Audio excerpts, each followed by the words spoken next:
So in my work, a lot of what I'm doing is helping people to stay connected to their body, because when we were a kid and we were shocked or traumatized or overwhelmed, maybe we didn't stay. Maybe energetically we took off, like back into the soul essence. And just now, like, my resilience is here, my physical body is here, and part of me is here so I can cope and get through childhood, but maybe a lot of me left during that overwhelming experience. So part of supporting someone now as an adult to be able to touch the story and start to unload it and start to resolve it is to give people, first of all, a context to understand what's going on energetically, because it's not like the mind can't touch that. Mind didn't create this closed loop. That was a subconscious resilience technique, right? And so we can go to therapy for decades and not be resolved. Right.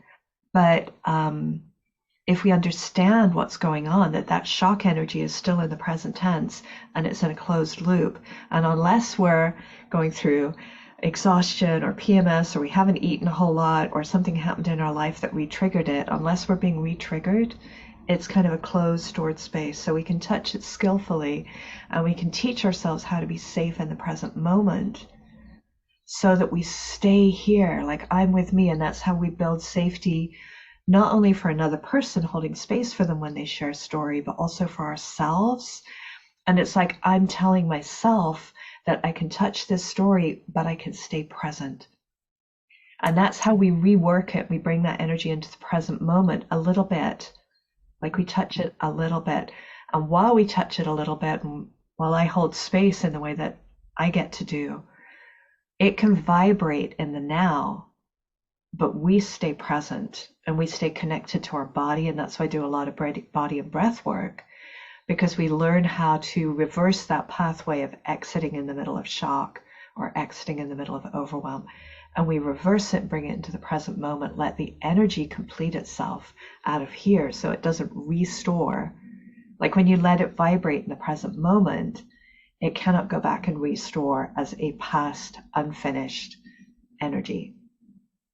When we're here together, right? So important. Yeah, it's so important. That was the missing loop. I couldn't understand why folks would come to me for therapeutic work. And maybe they'd been in therapy for decades, but they were still triggered. And I'm like, why are they still triggered? They've talked about this with therapists for decades. And then I'm like, oh, bingo, of course. It's stuck in the energy body. It's not stuck here in the psyche. It's an overwhelming energy that they couldn't process at the time because it was too big. And that can happen for an adult, like with loss of a child or loss of a very significant loved one, right? It's so overwhelming that the energy body doesn't know how to process all of that. And so we block off a part of the overwhelm, and we can rework that energy pathway by learning how to stay here, connected to now, connected to our senses, connected to our bodies, and let the vibrational quality of overwhelm be present while we hold a space of presence, like soul presence, which is a stronger, higher vibration than any story that we've ever lived.